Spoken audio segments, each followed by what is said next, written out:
Welcome to the third season of Murder in 20 podcast, where I, Bobby Stevens, am your host with a new episode every Wednesday. If you're a serious fan of true crime and love listening to podcasts, but don't want all that small talk, you've come to the right place. We get right to the facts. Murder in 20 episodes are concise and complete in 20 minutes. Less talk and more true crime. We've wrapped up our fourth season. During our summer break, we're featuring some of Murder in 20's most popular and intriguing episodes. To continue with Season 5, we're crowdfunding with Patreon and PayPal. If you've enjoyed the last 4 seasons of Murder in 20 podcast, we encourage you to donate by visiting Murder in 20 at Patreon, PayPal, or murderin20.com. Your donation of just $5 a month will enable us to return with another season of new and fascinating true crime episodes. We thank you for your support. Thanks for tuning in. Now let's get to this week's episode.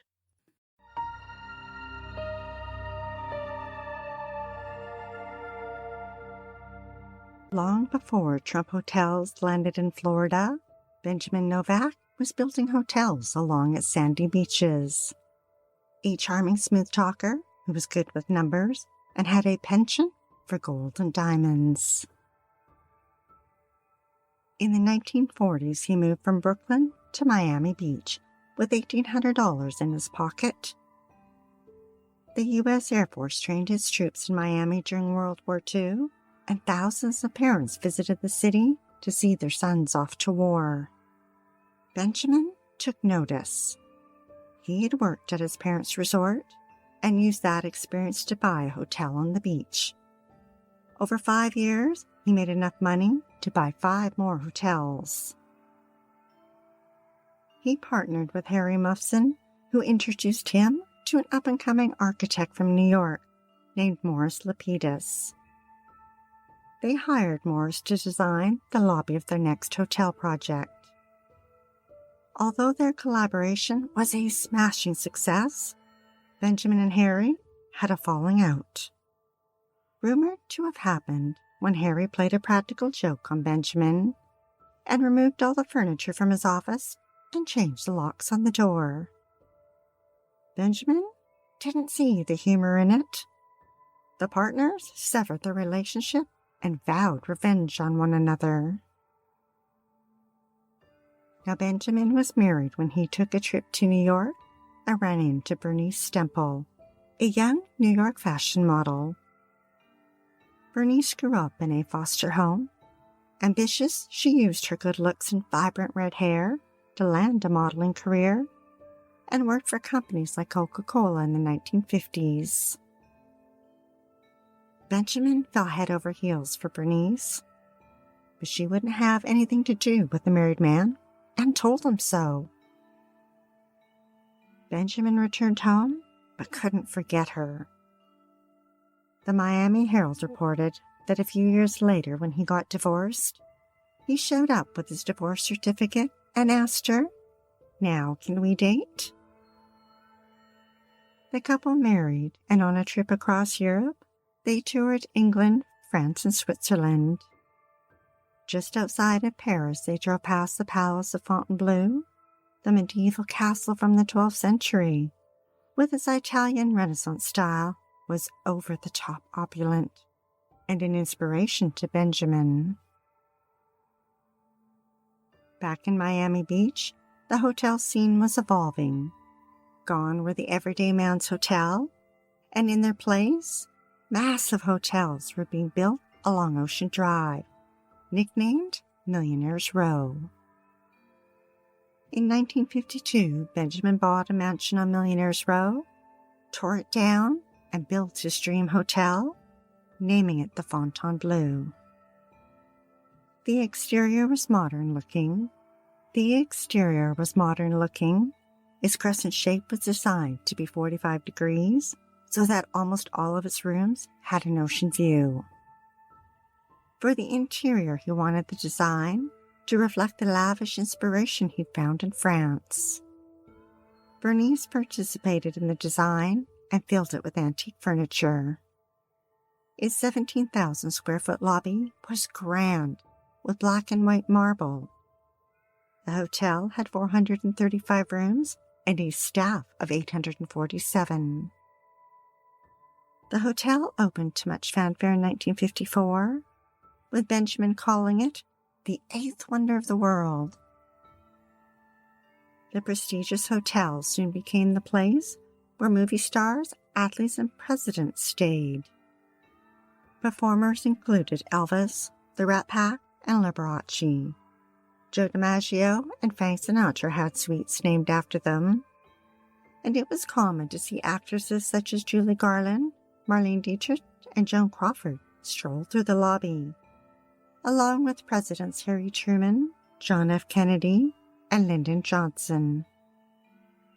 Over the years, numerous movies were filmed at the hotel, including James Bond's Goldfinger, Frank Sinatra's Lady in Cement, and Jerry Lewis's The Bellboy. Seeing the success of the Fontainebleau, his former partner Harry set out to build one better. He bought land beside the Fontainebleau and hired Morris to design the Eden Rock. The sophisticated hotel, with its understated elegance, attracted the ultra-rich and instantly was a huge success. In the mid-50s, Benjamin and Bernice had a son, Ben Jr., and the family resided in the penthouse. A few years later, the hotel expanded and doubled its number of rooms. Then Benjamin planned a third expansion to triple its size. He wasn't happy seeing Harry's success right outside his window every day, so Benjamin made good on his threat to get revenge on his ex-business partner. Betrayed by Morris, he hired a new architect. The plans were kept secret, but soon it was obvious a 14-story tower was being built right next to the Eden Rock, where it would purposely tower over its pool area, causing it to be cloaked in darkness during the peak afternoon sunshine. Harry took the Fontainebleau to court to try and stop the construction, but the judge ruled in Benjamin's favor, saying the Eden Rock had no right to the air above the hotel or its views. Benjamin continued with construction.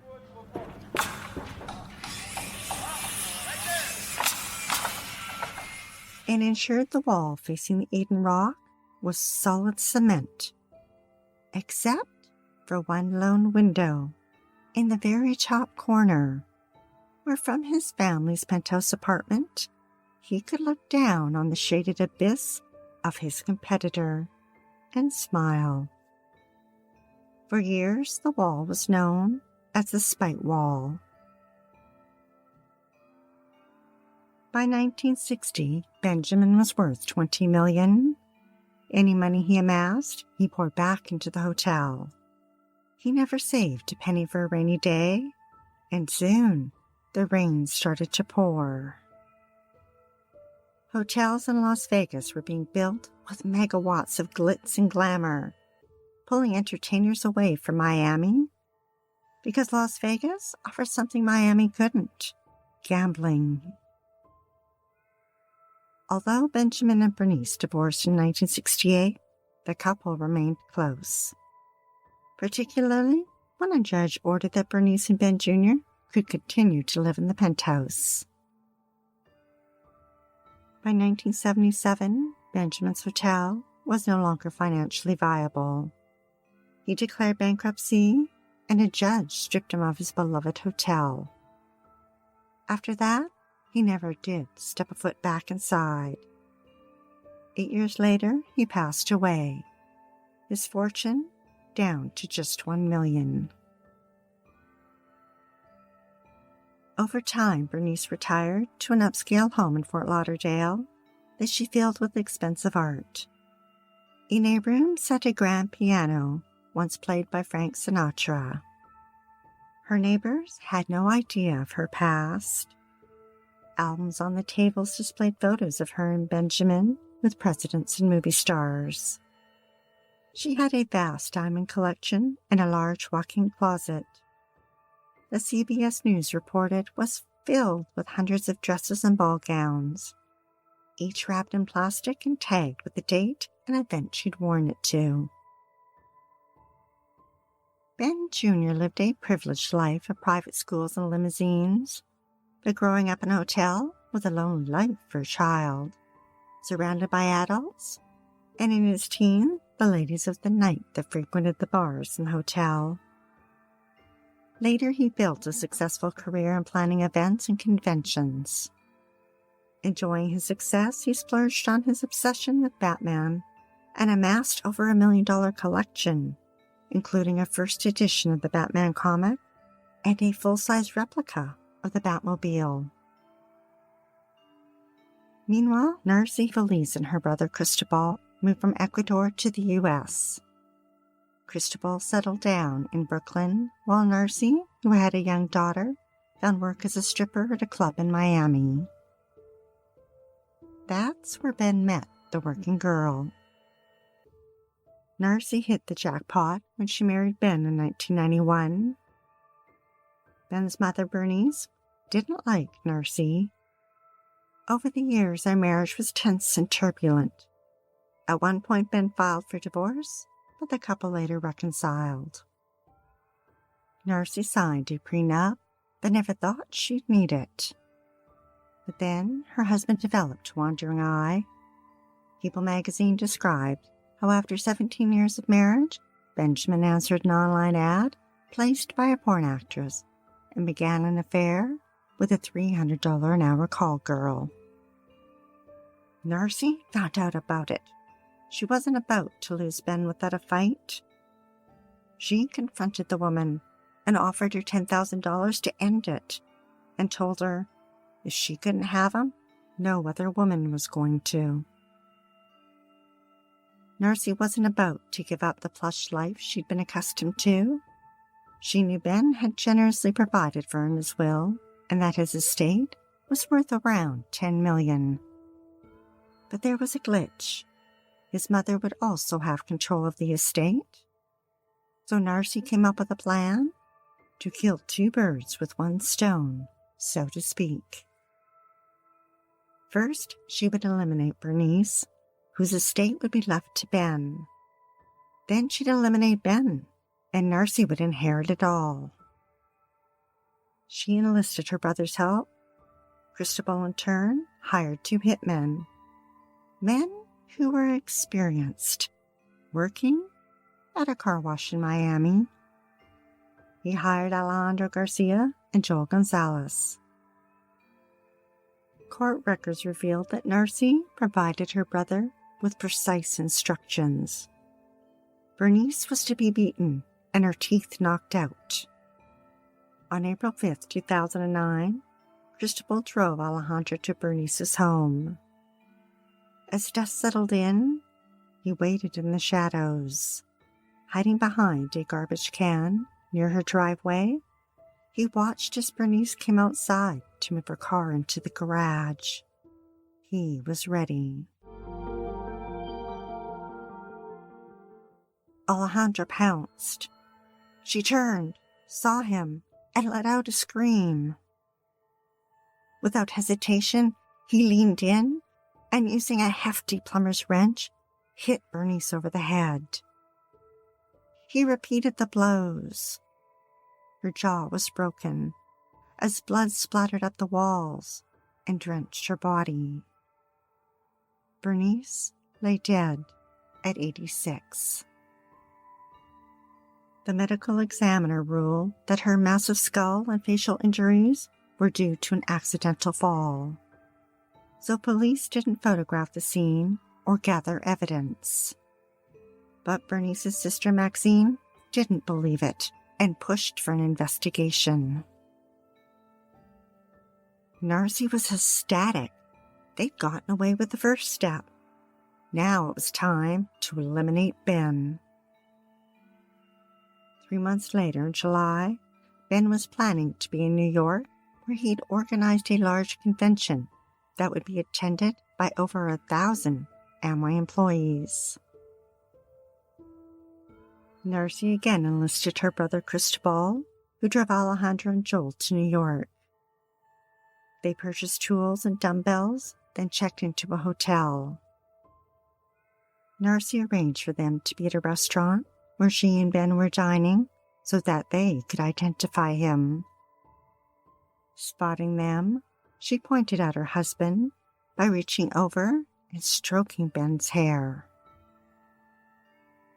Narcy again gave precise instructions, including that Ben was to be blinded and his eyes mutilated. On the morning of July 12th, Alejandro and Joel knocked on the door of room 53 at the Hilton Hotel. Narcy quietly opened it and led them to the bedroom where Ben was sleeping. Narcy placed a pillow over his face to muffle the screams. The men taped Ben's hands behind his back and bound his legs just below the knees. They taped his mouth shut and beat his ribs with the dumbbells, cracking 20 of them.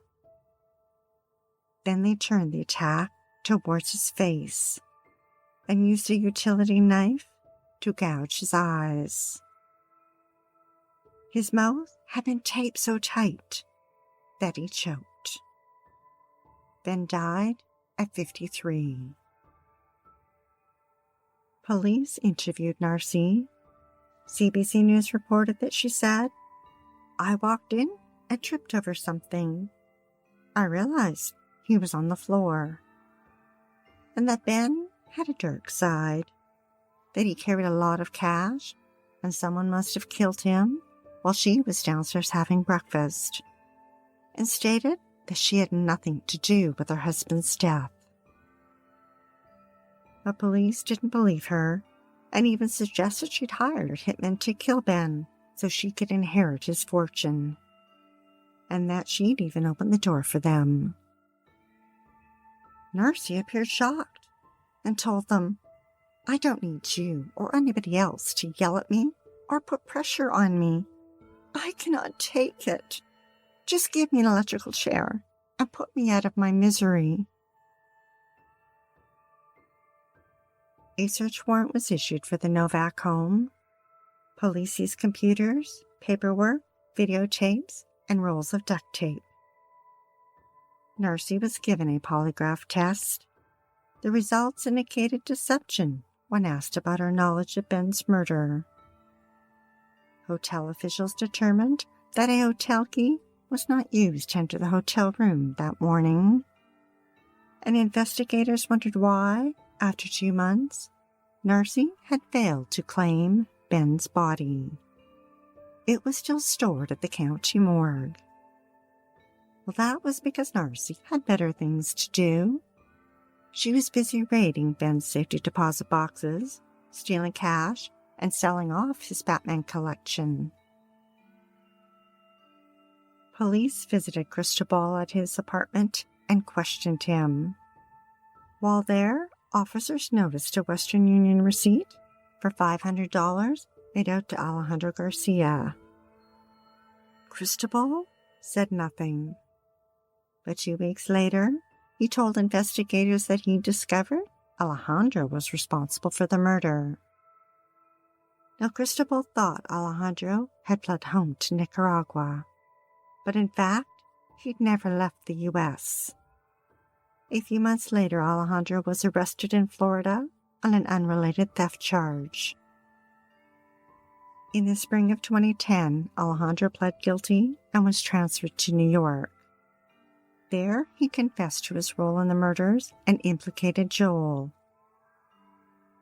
Under a plea agreement, both men pled guilty to lesser charges and agreed to testify against Narcy and Cristobal. They were charged with Ben's murder and racketeering for arranging his murder. Cristobal was also charged with witness tampering. At their joint trial in the summer of 2012, Ben's mistress took the stand and recounted how Narcy tried to pay her off. The New York Post reported that Alejandro and Joel testified with Joel saying that Cristobal had promised him $15,000 and a tip for killing Ben. Then the trial took a twist. Their defense lawyer stated his clients didn't murder Ben, but rather it was Narcy's own daughter, because she had the most to gain. With her mother in jail, she would inherit everything. Narcy chose not to testify, but Cristobal took the stand and declared his innocence. Despite the prosecution's evidence, including credit card receipts, cell phone logs, and surveillance video, he continued to point the finger at his niece. But the jury didn't buy it. Both Narcy and her brother were convicted and sentenced to life in prison. At the age of 56, it's likely she'll never step outside the prison walls. Afterwards, Bernice's sister Maxine told reporters, "Women's jails aren't easy. She'll get justice there."